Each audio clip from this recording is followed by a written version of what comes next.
ಇಕ್ಷ್ವಾಕು ವಂಶಕ್ಕೆ ದೇವತಾ ಸ್ವರೂಪರು, ಸಕಲ ಕಾರ್ಯ ವಕ್ತಾರರು, ನಿರ್ಧಾರಕರು, ಪೂಜ್ಯರು, ಬ್ರಹ್ಮರ್ಷಿಗಳು ಆದಂತಹ ವಸಿಷ್ಠ ಮಹರ್ಷಿಗಳು ಎಂಬುದು ತಮಗೆ ತಿಳಿದಂತಹ ವಿಷಯವೇ.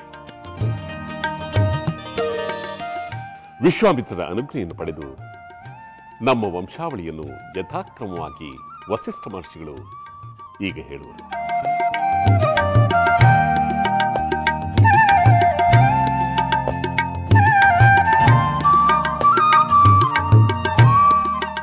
ಕೇಳು ಜನಕ ಮಹಾರಾಜ.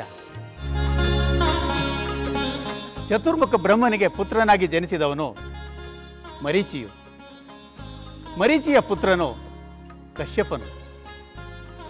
ಕಶ್ಯಪನಿಗೆ ಪುತ್ರನಾಗಿ ಜನಿಸಿದವನು ವಿವಸ್ವಂತನು. ಈ ವಿವಸ್ವಂತನಿಗೆ ಮನು ಎಂಬ ಪುತ್ರನು ಜನಿಸಿದನು. ಈ ಮನುವು ಪ್ರಜಾಪತಿಯಾಗಿದ್ದನು. ಪ್ರಜಾಪತಿಯಾಗಿದ್ದ ಮನುವಿಗೆ ಇಕ್ಷ್ವಾಕು ಪುತ್ರನಾಗಿ ಜನಿಸಿದನು. ಈ ಇಕ್ಷ್ವಾಕುವೇ ಅಯೋಧ್ಯೆಗೆ ಮೊದಲನೆಯ ಮಹಾರಾಜನಾಗಿದ್ದನು. ಈ ಇಕ್ಷ್ವಾಕುವಿನ ಪುತ್ರನೇ ಕುಕ್ಷಿ. ಕುಕ್ಷಿಯ ಪುತ್ರನು ವಿಕುಕ್ಷಿ. ವಿಕುಕ್ಷಿಗೆ ಪುತ್ರನಾಗಿ ಜನಿಸಿದವನು ಬಾಣ. ಬಾಣನ ಪುತ್ರನೇ ಅನರಣ್ಯ. ಅನರಣ್ಯನ ಪುತ್ರ ಪೃಥು. ಈ ಪೃಥುವಿಗೆ ಪ್ರಸಿದ್ಧನಾದ ತ್ರಿಶಂಕುವು ಜನಿಸಿದನು. ತ್ರಿಶಂಕುವಿನ ಪುತ್ರನೇ ದುಂದುಮಾರನು. ದುಂದುಮಾರನ ಪುತ್ರ ಯೋನಾಶ್ವ. ಯೋನಾಶ್ವನ ಪುತ್ರ ಮಾಂದಾತ. ಮಾಂದಾತನ ಮಗ ಸುಸಂಧಿ. ಸುಸಂಧಿಗೆ ಇಬ್ಬರು ಪುತ್ರರು, ದ್ರವಸಂಧಿ ಮತ್ತು ಪ್ರಸೇನಜಿತ್. ದ್ರವಸಂಧಿಗೆ ಪುತ್ರನಾಗಿ ಜನಿಸಿದವನು ಭರತನು. ಭರತನಿಗೆ ಮಹಾ ತೇಜಸ್ವಿಯಾದ ಅಸೀತನೆಂಬ ಪುತ್ರನನ್ನು ಜನಿಸಿದನು. ಶವನರ ಅನುಗ್ರಹದಿಂದ ಅಸೀತನಿಗೆ ಸಗರನೆಂಬ ಪುತ್ರನನ್ನು ಜನಿಸಿದನು. ಸಗರನ ಪುತ್ರನೇ ಅಸಮಂಜಸ. ಅಸಮಂಜಸನ ಪುತ್ರ ಅಂಶುಮಂತ. ಅಂಶುಮಂತನ ಪುತ್ರ ದಿಲೀಪ. ದಿಲೀಪನ ಮಗನೇ ಆ ಭಗೀರಥನು. ಭಗೀರಥನ ಪುತ್ರ ಕಕುತ್ಸ. ಕಕುತ್ಸನ ಪುತ್ರ ರಘು. ರಘುವಿನ ಪುತ್ರ ಪ್ರವರ್ಧ. ಪ್ರವರ್ಧನ ಪುತ್ರ ಶಂಖಣ. ಶಂಖಣನ ಪುತ್ರನೇ ಸುದರ್ಶನ. ಸುದರ್ಶನನ ಪುತ್ರ ಅಗ್ನಿವರ್ಣ. ಅಗ್ನಿವರ್ಣನ ಪುತ್ರ ಶೀಘ್ರಗ. ಶೀಘ್ರಗನ ಪುತ್ರ ಮರು. ಮರುವಿನ ಪುತ್ರನೇ ಪ್ರಶುಶ್ರುಕ. ಆ ಪ್ರಶುಶ್ರುಕನ ಪುತ್ರನೇ ಪ್ರಸಿದ್ಧನಾದ ಅಂಬರೀಷನು. ಅಂಬರೀಷನಿಗೆ ಪುತ್ರನಾಗಿ ನಹುಷನು. ನಹುಷನಿಗೆ ಪುತ್ರನಾಗಿ ಯಯಾತಿ. ಯಯಾತಿಗೆ ಪುತ್ರನಾಗಿ ನಾಗ. ಆತನಿಗೆ ಪುತ್ರನಾಗಿ ಜನಿಸುವವನು ಅಜ. ಆ ಮಹಾನುಭಾವನಾದ ಅಜನ ಪುತ್ರನೇ ಈ ನಮ್ಮ ದಶರಥ ಮಹಾರಾಜ. ಇಂತಹ ವಂಶಾವಳಿಗೆ ನಿನ್ನ ಪುತ್ರಿಯನ್ನು ಕೊಡುತ್ತಿರುವೆ.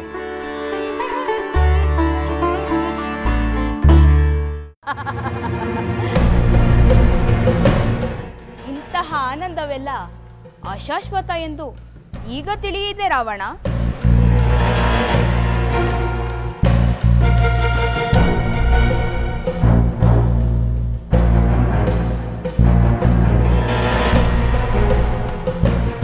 ಯಾರು ನೀನು?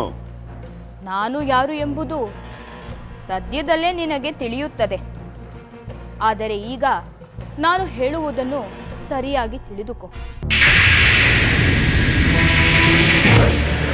ವೀಣಾವಾದನದಲ್ಲಿ ಮೈಮರೆತು ಮಹದಾನಂದದಲ್ಲಿ ತಲ್ಲೀನನಾಗಿದ್ದ ನೀನು ವೀಣೆಯ ತಂತಿ ಕಿತ್ತು ಆ ಆನಂದವನ್ನು ಕಳೆದುಕೊಳ್ಳಲಿಲ್ಲವೇ?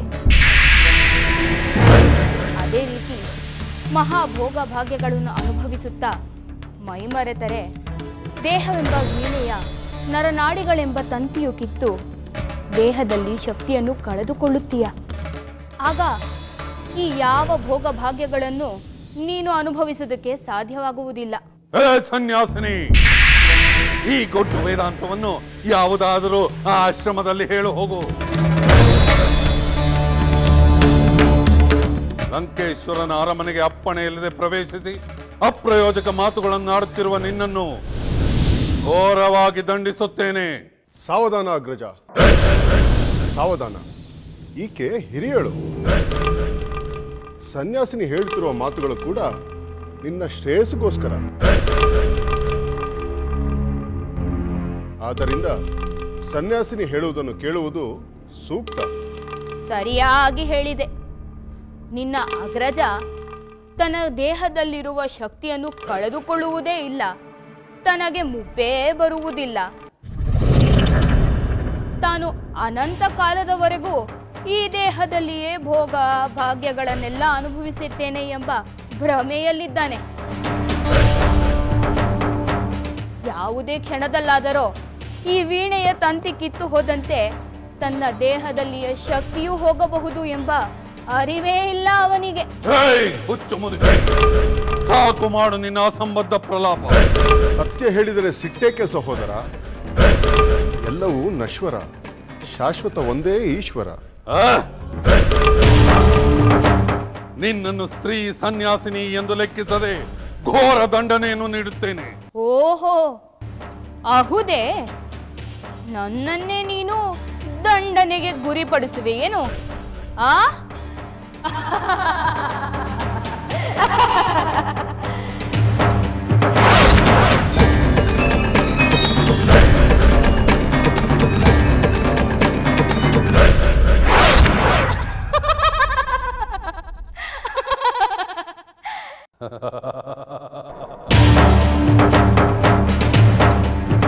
ಈ ನಿನ್ನ ಪ್ರೀತಿಯ ಸಹೋದರಿ ಶೂರ್ಪಣಖಿಯನ್ನು ನೀನು ದಂಡಿಸುವೆಯಾ? ಸೋದರಿ ಶೂರ್ಪಣಖಿ, ಈ ನಿನ್ನ ಸಹೋದರ ಎಂದಾದರೂ ನಿನ್ನನ್ನು ದಂಡಿಸುವನೇ? ನೀನು ನಿಜವಾದ ಸನ್ಯಾಸಿ ಎಂದೇ ಭಾವಿಸಿಬಿಟ್ಟೆ. ಸಹೋದರ, ನನಗೂ ಕೂಡ ನಿನ್ನ ಹಾಗೆ ಕಾಮರೂಪಧಾರಣ ಶಕ್ತಿ ಇದೆಯಲ್ಲವೇ? ಆದ್ದರಿಂದ ನಿನಗೆ ಇಷ್ಟವಾಗದ ವೇಷದಲ್ಲಿ ನಿನಗೆ ಇಷ್ಟವಾಗದ ಮಾತುಗಳನ್ನು ಆಡಿ ನಿನ್ನನ್ನು ವಿನೋದ ಮಾಡಿದೆ.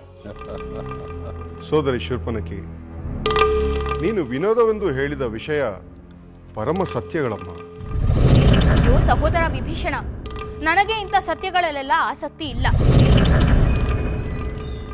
ದೇಹ ನಶ್ವರವೆಂದು ತಿಳಿದೆ ಆದಷ್ಟು ಹೆಚ್ಚು ಸಂತೋಷವನ್ನು ಪಡೆಯಬೇಕು. ಫಲ ಫಲ ಸಹೋದರಿ ಫಲ. ಈ ರಾವಣನ ಸೋದರಿಯಾಗಿ ಸರಿಯಾದ ಮಾತುಗಳನ್ನಾಡಿದೆ. ಶಕ್ತಿ ಹೋಗುವುದೆಂದು ಶಕ್ತನಾದಾಗ ಸುಖ ಕೊಡದೆ ಇರುವುದು ಮೂರ್ಖತನ. ಸರಿಯಾಗಿ ಹೇಳಿದೆ ಸಹೋದರ. ಆದ್ದರಿಂದಲೇ ನಾನು ಲೋಕಗಳನ್ನು ಸಂಚರಿಸಿ ಎಲ್ಲೆಲ್ಲಿ ಯಾವ ಯಾವ ಸೌಂದರ್ಯಗಳಿದೆಯೋ, ಯಾವ ಯಾವ ಅದ್ಭುತಗಳಿದೆಯೋ ಅವೆಲ್ಲವನ್ನು ಕಾಣಲು ಅಪೇಕ್ಷಿಸುತ್ತಿದ್ದೇನೆ. ನನಗಿಷ್ಟ ಬಂದ ಕಡೆ ನನಗಿಷ್ಟ ಬಂದಷ್ಟು ಕಾಲ ಲೋಕ ಸಂಚರಿಸಲು ನಿನ್ನ ಅಪ್ಪಣೆಯನ್ನು ಪಡೆಯಲು ಬಂದಿದ್ದೇನೆ. ನನ್ನ ಅಭಿಲಾಷೆಯನ್ನು ಒಪ್ಪಿ ನನ್ನನ್ನು ಕಳುಹಿಸಿಕೊಡು ಸಹೋದರ. ಸೋದರಿ ಶೂರ್ಪಣಖಿ, ನೀನು ಲೋಕ ಸಂಚಾರ ಮಾಡಬೇಕೆ? ಹೌದು ಸಹೋದರ. ಆಗಬಹುದು, ಅದಕ್ಕೇನಂತೆ. ನೀನು ಎಲ್ಲಿ ಬೇಕಾದರೂ ಹೋಗಬಹುದು. ಸಾವಧಾನ ಅಗ್ರಜ, ಸಾವಧಾನ. ಈ ವಿಚಾರವನ್ನು ಒಮ್ಮೆ ಸಮಾಲೋಚಿಸಿ ನಂತರ ತೀರ್ಮಾನ ಮಾಡುವುದು ಒಳ್ಳೆಯದು. ಈ ಕೂಡಲೇ ಶೂರ್ಪಣಖಿಯ ಲೋಕ ಸಂಚಾರಕ್ಕೆ ಒಪ್ಪಿಗೆ ಕೊಡುವುದು ಸರಿಯಲ್ಲ.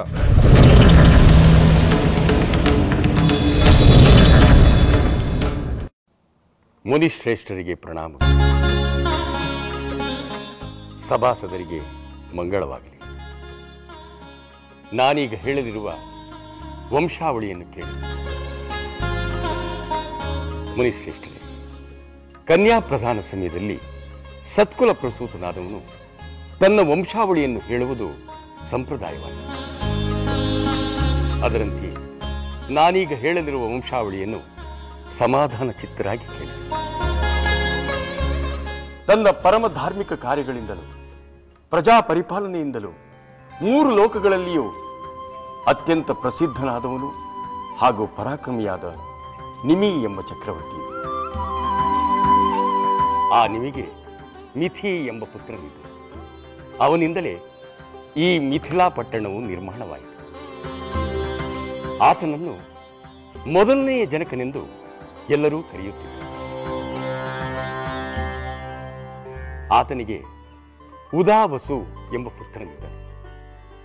ಉದಾವಸುವಿಗೆ ಅತ್ಯಂತ ಬಲಿಷ್ಠನೂ ಧರ್ಮಿಷ್ಠನೂ ಆದಂಥ ದೇವರಾತನೆಂಬ ಪುತ್ರನಿದ್ದ.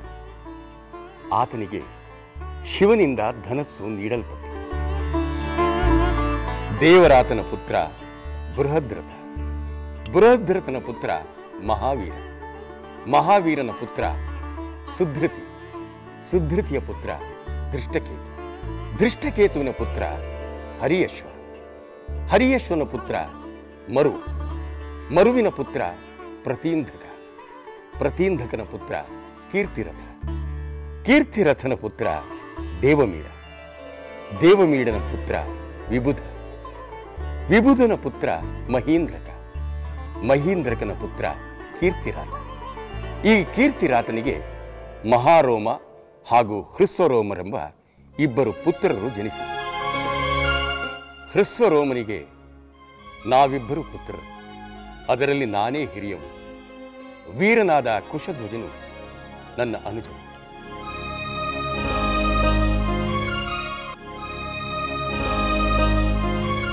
ನಮ್ಮ ತಂದೆಯಾದ ಹೃಸ್ವರೋಮನು ಜ್ಯೇಷ್ಠನಾದ ನನಗೆ ಪಟ್ಟಕಟ್ಟಿ ಈ ರಾಜ್ಯದ ಪರಿಪಾಲನೆಯನ್ನು ಅಲ್ಲದೆ ನನ್ನ ಸಹೋದರನ ಪಾಲನೆಯನ್ನು ನನಗೆ ವಹಿಸಿ ಕಾಡಿಗೆ ಹೊರಟುವುದು. ವೃದ್ಧನಾದ ನಮ್ಮ ತಂದೆಯು ಹಲವಾರು ವರ್ಷಗಳ ತಪಸ್ಸಿನ ನಂತರ ಸ್ವರ್ಗಸ್ಥನಾದ. ನಾನು ರಾಜ್ಯವನ್ನು ಧರ್ಮದಿಂದ ಪರಿಪಾಲನೆ ಮಾಡುತ್ತಾ ನನ್ನ ಅನುಜನನ್ನು ಪ್ರೀತಿಯಿಂದ ನೋಡಿಕೊಳ್ಳುತ್ತಿರುವೆನು. ಇದು ನಮ್ಮ ವಂಶದ ಚರಿತ್ರೆ.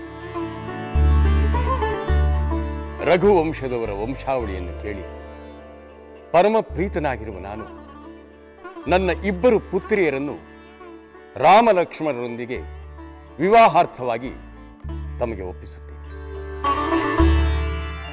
ದದಾಮಿ ದದಾಮಿ ದದಾಮಿ. ದಶರಥ ಮಹಾರಾಜ, ಇಂದು ಮಹಾನಕ್ಷತ್ರವಿದೆ. ಇಂದಿನಿಂದ 2 ದಿನಗಳು ಕಳೆದ ನಂತರ ಬರುವ ವಿವಾಹ ಯೋಗ್ಯವಾದ ಉತ್ತರ ಫಲ್ಗುಣಿ ನಕ್ಷತ್ರದಲ್ಲಿ ವಿವಾಹವನ್ನು ಮಾಡುವವನಾಗ.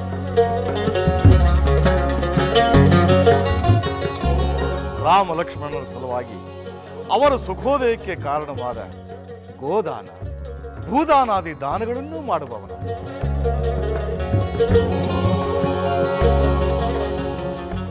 ಬ್ರಹ್ಮರ್ಷಿ ವಸಿಷ್ಠರೇ, ರಾಜಗುರುಗಳಾದ ಶತಾನಂದರೇ, ಈ ಸಭೆಯಲ್ಲಿ ನನ್ನದೊಂದು ಭಿನ್ನಹ. ಕುಶಧ್ವಜ ಮಹಾರಾಜನು ಮಹಾಧರ್ಮಜ್ಞನಾಗಿದ್ದಾನೆ. ಅವನಿಗೂ ಅಪ್ರತಿಮ ರೂಪವತಿಯರಾದ 2 ಪುತ್ರಿಯರಿದ್ದಾರೆ. ಆ 2 ಪುತ್ರಿಯರನ್ನ ದಶರಥನ 2 ಪುತ್ರರಾದಂತಹ ಭರತ ಶತ್ರುಘ್ನರಿಗೆ ಪ್ರತ್ಯರ್ಥವಾಗಿ ಅಪೇಕ್ಷಿಸುತ್ತೇನೆ. ದಶರಥನ 4 ಪುತ್ರರು ರೂಪವಂತರು, ಯೌವನಶಾಲಿಗಳು, ದೇವಪಾಲಕರಿಗೆ ಸಮಾನರು, ದೇವತೆಗಳಿಗೆ ಸದೃಶ್ಯವಾದ ಪರಾಕ್ರಮವುಳ್ಳವರೂ ಆಗಿದ್ದಾರೆ. ಜನಕರಾಜೇಂದ್ರ, ಕುಶಧ್ವಜ, ನೀವೀರ್ವರು ಇಕ್ಷ್ವಾಕು ಕುಲದೊಡನೆ ಸಂಬಂಧವನ್ನು ಬೆಳೆಸಿ ಈ ವಿವಾಹ ವಿಷಯದಲ್ಲಿ ನಿಮ್ಮ ಮನಸ್ಸು ಚಂಚಲವಾಗಿದೆ.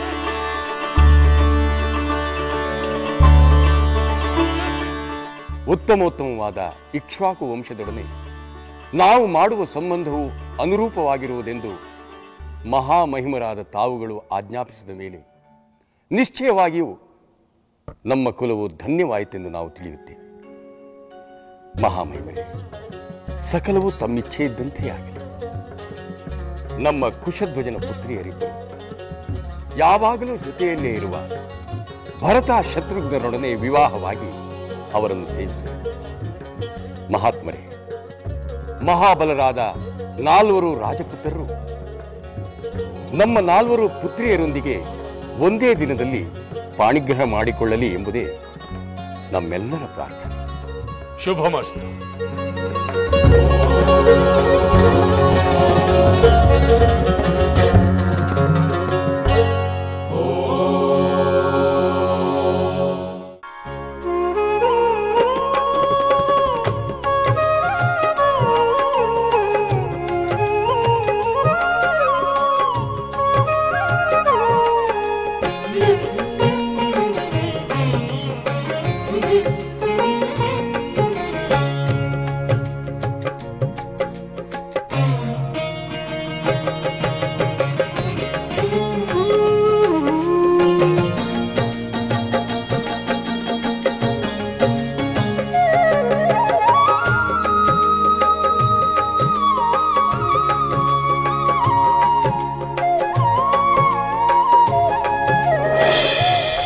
ನಾರಾಯಣ ನಾರಾಯಣ. ಲೋಕಜ್ಞಾನಿ ತ್ರಿಲೋಕ ಸಂಚಾರಿ ಮುನೀಂದ್ರನಿಗೆ ನಮೋ ನಮಃ. ಶುಭವಾಗಲಿ. ಇದೇನು ದೇವೇಂದ್ರ, ಲೋಕಲೋಕದ ಪುಣ್ಯಾತ್ಮರೆಲ್ಲರೂ ಭೂಲೋಕದ ಮಿಥಿಲೆಗೆ ತೆರಳುತ್ತಿರುವಾಗ ತಾವುಗಳು ಈ ಸ್ವರ್ಗಲೋಕದ ಪ್ರಭಾವದಿಂದ ಮಹಾಕಲ್ಯಾಣಕ್ಕೆ ತೆರಳುವುದನ್ನೇ ಮರೆತಂತಿದೆ. ಮುನೀಂದ್ರ, ಮಹಾಕಲ್ಯಾಣವೇ? ಯಾರ ಕಲ್ಯಾಣವೆಂದು ಹೇಳುವಿರಾ? ದೇವೇಂದ್ರ, ನಿನಗೆ ತಿಳಿಯದ್ದೇನೂ ಇಲ್ಲ. ಆದರೂ ನನ್ನ ಬಾಯಿಂದ ಕೇಳಿ ತಿಳಿದುಕೊಳ್ಳಬೇಕೆಂಬ ಚಪಲ ಇರುವಾಗ ಹೇಳುತ್ತೇನೆ. ಶುಭ ಕಾರ್ಯವನ್ನು ಎಷ್ಟು ಬಾರಿ ಹೇಳಿದರೂ ಅದು ಪುಣ್ಯದ ಕೆಲಸವೇ. ನೀವೆಲ್ಲರೂ ರಾವಣ ಮುಂತಾದ ಅಸುರರಿಂದ ಬಾಧೆ ಒಳಪಟ್ಟು ಯಾವ ಶ್ರೀಮನ್ ನಾರಾಯಣನನ್ನು ಮೊರೆ ಹೋದಿರೋ ಆ ನಾರಾಯಣನೇ ಶ್ರೀರಾಮಚಂದ್ರನಾಗಿ ದಶರಥನ ಪುತ್ರನಾಗಿ ಅಯೋಧ್ಯೆಯಲ್ಲಿ ಜನಿಸಿದ್ದು, ಶ್ರೀಮನ್ ನಾರಾಯಣನ ವಕ್ಷಸ್ಥಳ ವಾಸಿಯಾದ ಸೀತಾದೇವಿಯು ಭೂಮಿ ಜಾತೆಯಾಗಿ ಜನಕರಾಜನ ಪುತ್ರಿ ಎನಿಸಿ ಮಿಥಿಲೆಯಲ್ಲಿ ಬೆಳೆದದ್ದು, ಮಿಥಿಲೆಯಲ್ಲಿ ಶಿವಧನುರ್ಭಂಗವನ್ನು ಶ್ರೀರಾಮನು ಮಾಡಿ ಈಗ ಮಿಥಿಲೆಯಲ್ಲಿ ಸೀತಾರಾಮರ ಕಲ್ಯಾಣವಾಗುತ್ತಿರುವುದು ಲೋಕೋತ್ತರ ವಿಷಯವೇ ಸರಿ. ನಿಮ್ಮ ಮಾತು ಅಕ್ಷರಶಃ ನಿಜ ಮುನೀಂದ್ರ. ನಾವು ದೇವ ಪರಿವಾರವೆಲ್ಲ ವಿವಾಹ ಸಮಯಕ್ಕೆ ಮಿಥಿಲೆಯಲ್ಲಿರುತ್ತೇವೆ. ನೀವು ನಮ್ಮೊಡನೆ ಇರುವುದಾದರೆ ಬಹಳ ಸಂತೋಷ. ಖಂಡಿತವಾಗಿ ಅದು ನನ್ನ ಪುಣ್ಯ. ನಾನಿನ್ನು ಬರುತ್ತೇನೆ. ಮಿಥಿಲೆಯಲ್ಲಿ ಕಲ್ಯಾಣದ ಸಮಯಕ್ಕೆ ನಿಮ್ಮೊಡನೆ ಇರುತ್ತೇನೆ. ನಾರಾಯಣ ನಾರಾಯಣ.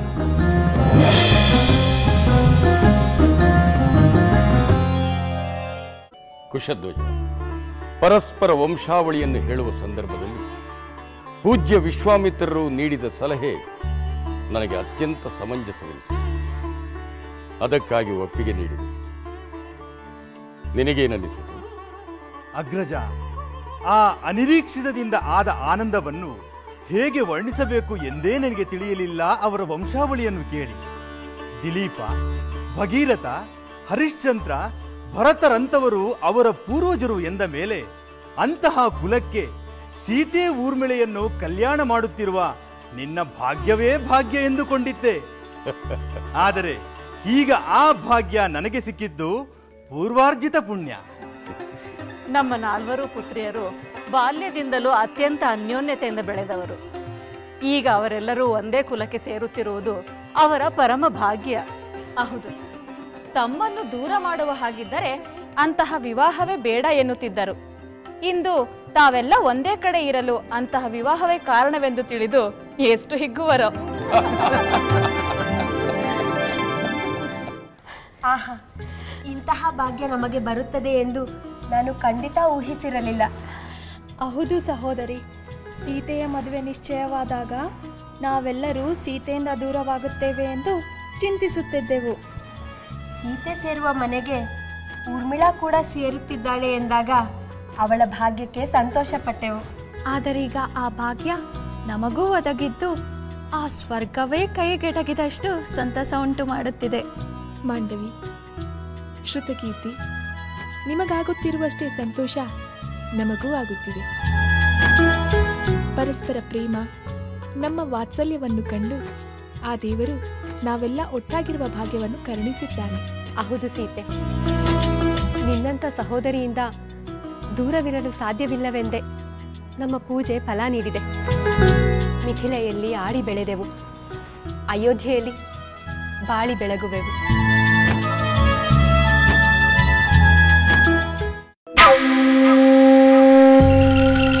ಅಗ್ರಜ, ಪ್ರಣಾಮಗಳು. ಸಹೋದರ, ಪ್ರಣಾಮ. ಬನ್ನಿ ಸಹೋದರರೇ, ಕುಳಿತುಕೊಳ್ಳಿ. ನಾವಿಂದು ನಿರ್ಧರಿಸಬೇಕಾದದ್ದು ನಮ್ಮ ಏಕಮಾತ್ರ ಸಹೋದರಿಯ ವಿಚಾರ. ಶೂರ್ಪನಖಿ ವಿಚಾರದಲ್ಲಿ ನಮಗೆಲ್ಲರಿಗೂ ಸಮಾನವಾದ ಜವಾಬ್ದಾರಿ ಇದೆ. ನಾನು ಹಿರಿಯನಾಗಿದ್ದು ನಿರ್ಧಾರ ತೆಗೆದುಕೊಳ್ಳಲು ಶಕ್ತನಾಗಿದ್ದರೂ ಶೂರ್ಪನಖಿಯ ಹಿತವನ್ನು ನಿರ್ಧರಿಸುವುದು ನಿಮ್ಮಗಳ ಕರ್ತವ್ಯ ಕೂಡ ಎಂದು ಭಾವಿಸಿ ನಿಮ್ಮನ್ನಿಲ್ಲಿಗೆ ಕರೆಸಿದ್ದೇನೆ. ಹೇಳಿ, ಶೂರ್ಪನಖಿಯ ಆಸೆ ಆಕಾಂಕ್ಷೆಗಳಿಗೆ ನಾವು ಯಾವ ರೀತಿಯ ಮಾನ್ಯತೆ ನೀಡಬೇಕು ಎಂಬುದನ್ನು ನಿಸ್ಸಂಕೋಚವಾಗಿ ತಿಳಿಸಿ. ಸಹೋದರರಾದ ನಮ್ಮ ವಿಚಾರದಲ್ಲೇ ಆಗಲಿ, ಸಹೋದರಿ ಶೂರ್ಪಣಿಕೆ ವಿಚಾರದಲ್ಲೇ ಆಗಲಿ, ಯಾವ ನಿರ್ಧಾರವನ್ನು ತೆಗೆದುಕೊಳ್ಳಲು ನೀನು ಸರ್ವತಂತ್ರ ಸ್ವತಂತ್ರ. ಏಕೆಂದರೆ ಸಕಲ ಭೋಗ ಭಾಗ್ಯಗಳನ್ನು ಒದಗಿಸಿರುವ ನೀನು ಯಾವುದೇ ನಿರ್ಧಾರ ತೆಗೆದುಕೊಂಡರೂ ಅದು ನಮಗೆ ಸಂತೋಷವೇ. ಸಹೋದರಿಯ ವಿಚಾರದಲ್ಲಿ ನೀನು ಯಾವುದೇ ನಿರ್ಧಾರ ತೆಗೆದುಕೊಂಡರೂ ಅದಕ್ಕೆ ನಮ್ಮ ಸಹಮತವಿದೆ. ಸಹೋದರ ಕುಂಭಕರ್ಣ, ನಿನ್ನ ಮಾತುಗಳಿಂದ ನಮಗೆ ಮಹದಾನಂದವಾಗಿದೆ. ನೀನು ನನ್ನ ಮೇಲೆ ಇಟ್ಟಿರುವ ಪ್ರೀತಿ ವಿಶ್ವಾಸಕ್ಕೆ ನನ್ನ ಹೃದಯ ತುಂಬಿ ಬರುತ್ತಿದೆ. ನನ್ನ ನಿರ್ಧಾರವನ್ನು ಬೆಂಬಲಿಸುವ ನಿನ್ನ ಅಭಿಲಾಷೆಯಿಂದ ನನ್ನ ಅಂತಃಕರಣವು ಉಕ್ಕೇರುತ್ತಿದೆ. ಆದರೂ ನಾನು ಕೇಳುವ ಈ ವಿಚಾರದಲ್ಲಿ ನಿಮ್ಮಿಬ್ಬರ ಸಹಮತವೇನೋ ಎಂಬುದನ್ನು ನಾನು ತಿಳಿಯಬೇಕಾಗಿದೆ. ನಮ್ಮ ಸಹೋದರಿ ಶೂರ್ಪನಖಿ ಸ್ವಚ್ಛಂದವಾಗಿ ಲೋಕಾಂತರ ವಿಹಾರವನ್ನು ಕೈಗೊಳ್ಳುವ ಇಚ್ಛೆಯನ್ನು ವ್ಯಕ್ತಪಡಿಸಿದ್ದಾಳೆ. ಅವಳನ್ನು ನಾವೀಗ ಕಳುಹಿಸಿಕೊಡಬೇಕಾಗಿದೆ.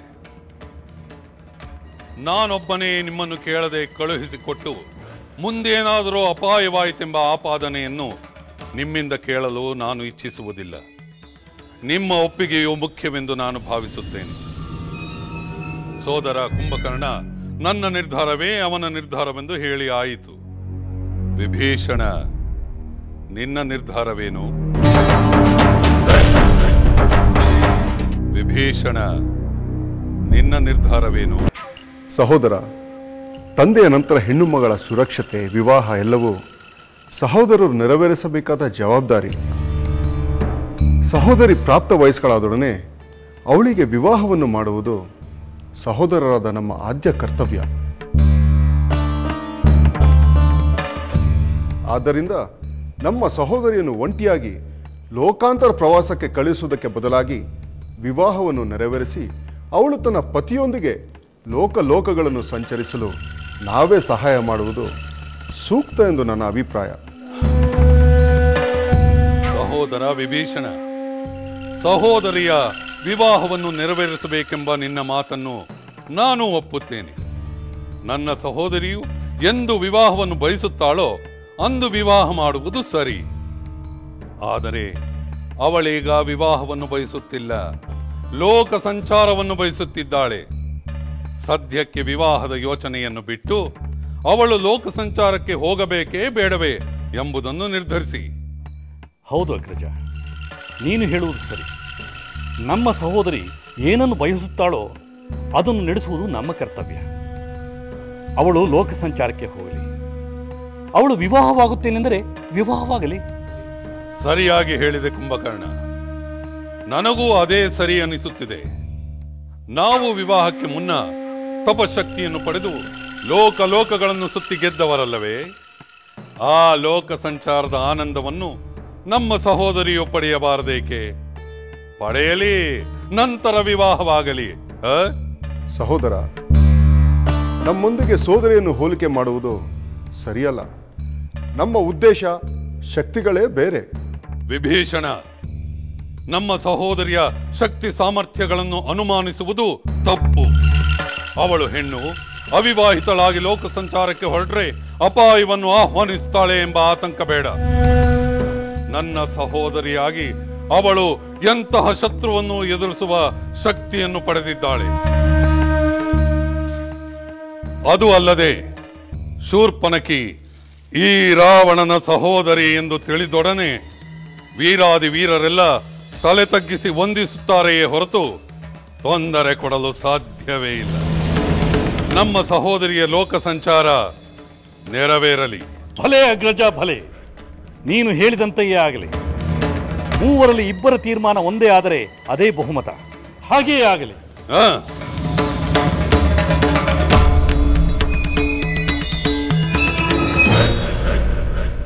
ಬಹುಮತವಿದೆ ಎಂದ ಮಾತ್ರಕ್ಕೆ ಅನೀತಿಯ ಅಧರ್ಮಗಳನ್ನು ಆಚರಿಸುವುದು ಅನ್ಯಾಯವಲ್ಲವೇ? ಕುಶಧ್ವಜ ಪ್ರಭುಗಳಿಗೆ ಪ್ರಣಾಮಗಳು. ಮಹಾರಾಣಿ ಕೈಕೇಯಿಯವರ ಸೋದರರಾದ ಯುಧಾಜಿತ ಅವರು ಆಗಮಿಸಿದ್ದಾರೆ.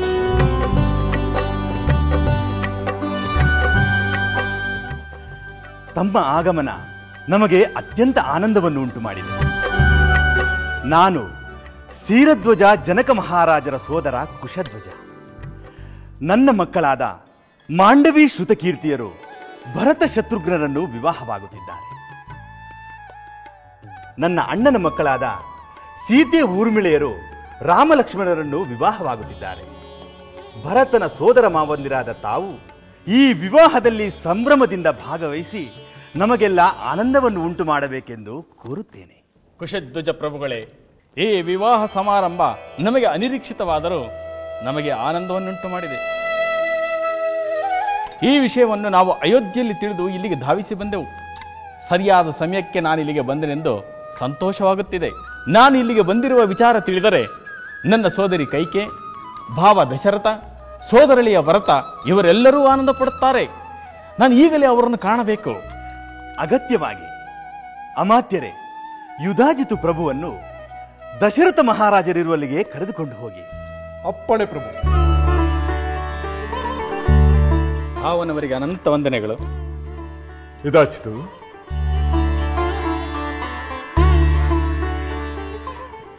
ಕ್ಷೇಮವೇ? ಕ್ಷೇಮ ಭಾವ. ನಿನ್ನನ್ನು ಕಂಡು ಕೇಕಿ ರಾಜ್ಯವೇ ನಮ್ಮ ಪುತ್ರರ ವಿವಾಹಕ್ಕೆ ಆಗಮಿಸಿದಷ್ಟು ಸಂತೋಷವಾಯಿತು. ತಂದೆಯವರು ಕುಶಲವೇ? ಕುಶಲವಾಗಿದ್ದಾರೆ ಭಾವ. ತಮ್ಮ ಮೇಲಿನ ಪ್ರೇಮದಿಂದ ತಮ್ಮ ಕುಶಲವನ್ನು ಅವರು ಕೇಳುವಂತೆ ಹೇಳಿದ್ದಾರೆ. ನಮ್ಮ ತಂದೆ ತಮ್ಮ ಮೊಮ್ಮಗನಾದ ಭರತನನ್ನು ನೋಡಲು ಆಸೆಪಟ್ಟಿದ್ದರು. ಭರತನು ಕೂಡ ಕೇಕೆಯ ರಾಜ್ಯಕ್ಕೆ ಬರುವನೆಂಬ ಸಂದೇಶವೂ ಬಂದಿತ್ತು. ಆದರೆ ಅವನು ಬರಲಿಲ್ಲವೆಂದು ನಾನೇ ಅವನನ್ನು ಕರೆತರಲೆಂದು ಅಯೋಧ್ಯೆಗೆ ಬಂದಿದ್ದೆ. ಅಲ್ಲಿ ತಾವೆಲ್ಲರೂ ರಾಮನ ಕಲ್ಯಾಣದ ನಿಮಿತ್ತವಾಗಿ ಮಿಥಿಲೆಗೆ ಧಾವಿಸಿರುವುದು ತಿಳಿಯಿತು. ಇಲ್ಲಿಗೆ ಬಂದ ಮೇಲೆ ತಮ್ಮ 4 ಪುತ್ರರಿಗೂ ಕಲ್ಯಾಣವಾಗುತ್ತಿದೆ ಎಂದು ತಿಳಿದು ಆಶ್ಚರ್ಯವೂ ಆನಂದವೂ ಉಂಟಾಯಿತು. ಅನಿರೀಕ್ಷಿತವಾಗಿ ತೆಗೆದುಕೊಂಡ ನಿರ್ಧಾರದಿಂದ ವಿಷಯವನ್ನು ಎಲ್ಲರಿಗೂ ತಿಳಿಸಿ ಆಹ್ವಾನಿಸಲು ಸಮಯ ಒದಗಿ ಬರಲಿಲ್ಲ. ಚಿಂತೆ ಬೇಡ ಭಾವ, ಶುಭ ಕಾರ್ಯ ನಡೆಯುವುದು ಮುಖ್ಯ.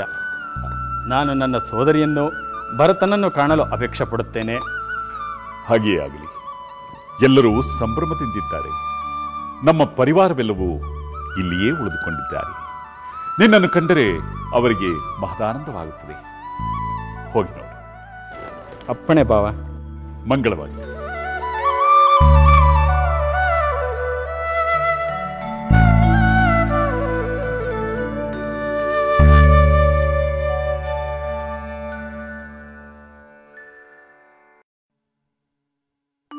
ಸೋದರಿ ಕೈಕೆ,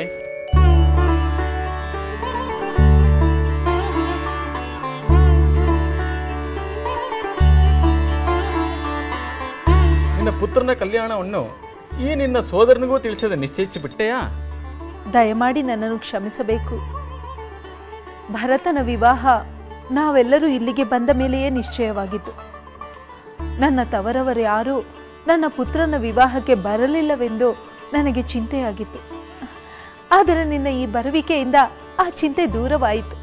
ಸೋದರಿ, ನಿನ್ನ ತವರಿನ ಪ್ರೇಮ ನಮಗೆ ನಿನ್ನ ಮೇಲಿರುವ ಸೋದರ ಪ್ರೇಮ ಇಲ್ಲಿಗೆ ಕರೆತರುವಂತೆ ಮಾಡಿತು. ಎಲ್ಲಿ ನಿನ್ನ ಮಗ ಮಧುಮಗ? ಮಾವ, ನಾನು ಇಲ್ಲೇ ಇದ್ದೇನೆ. ಎಲೆ ಈ ಕಳ್ಳನೆ, ನಮಗೆ ತಿಳಿಸದೆ ಕಲ್ಯಾಣವನ್ನು ಮಾಡಿಕೊಳ್ಳಬೇಕೆಂದಿರುವೆಯಾ? ಮಾವ, ನಾನೇನು ಮಾಡಲಿ? ಎಲ್ಲ ಗುರು ಹಿರಿಯರು ನಿಶ್ಚಯಿಸಿದಂತೆ ನಾನು ಕೇಳಬೇಕಲ್ಲವೇ? ಹಾಗಾದರೆ ಈ ಕಲ್ಯಾಣದಿಂದ ನಿನಗೆ ಸಂತೋಷ ಆಗಲಿಲ್ಲವೇ? ಏಕಿಲ್ಲ ಸಹೋದರ, ಅವನ ಮುಖವನ್ನು ನೋಡಿದರೆ ಕಾಣುವುದಿಲ್ಲವೇ ಸಂತೋಷ? ಸಹೋದರರೆಲ್ಲರೂ ಒಮ್ಮೆಗೆ ವಿವಾಹವಾಗುತ್ತಿದ್ದೇವೆಂದು ಆನಂದದಲ್ಲಿ ತೇಲಾಡುತ್ತಿದ್ದಾನೆ. ಹಾಗೇ ಇರಬೇಕು ಸೋದರಿ. ಏಕೆಂದರೆ ಇಂತಹ ಕಲ್ಯಾಣ ಮಹೋತ್ಸವ ಇನ್ನೆಂದೂ ನಡೆದಿರಲಿಲ್ಲ, ಮುಂದೆಯೂ ನಡೆಯುವುದಿಲ್ಲ. ನನ್ನ ಭಾಗ್ಯ ನಾನಿಲ್ಲಿಗೆ ಬಂದಿರುವುದು.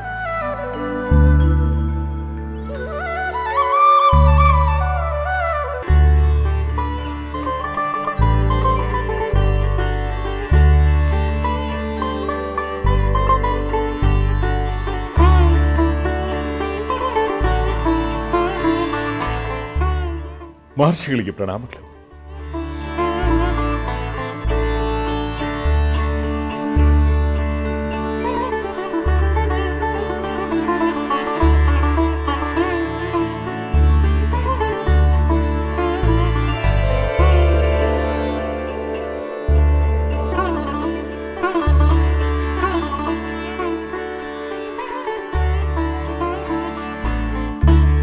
ಮಹಾರಾಜ ದಶರಥ, ವಿವಾಹದ ಅಂಗವಾಗಿ ಮಾಡಬೇಕಾದ ಪೂರ್ವ ಸಿದ್ಧತೆಗಳೆಲ್ಲವನ್ನೂ ಮಾಡಿಕೊಂಡು ಜಯಪ್ರದವಾದ ಮುಹೂರ್ತದಲ್ಲಿ ಸರ್ವಾಭರಣಭೂಷಿತಾದ ನಿನ್ನ ಪುತ್ರರೊಂದಿಗೆ ನೀನು ಸಿದ್ಧನಾಗಿರುವೆ.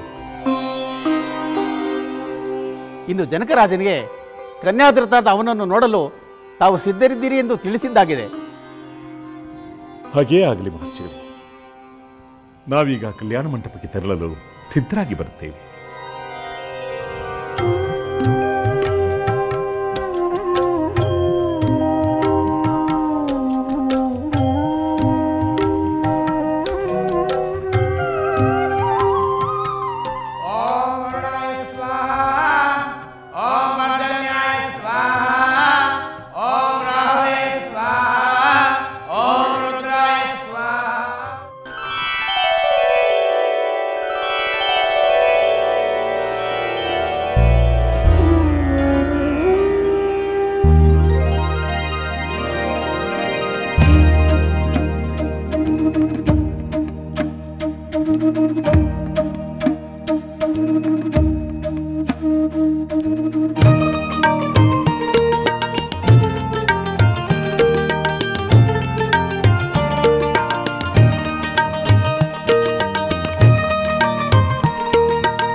ನೋಡಿದೆಯಾ ದೇವೇಂದ್ರ ನಾರಾಯಣನ ಮಹಿಮೆಯನ್ನು?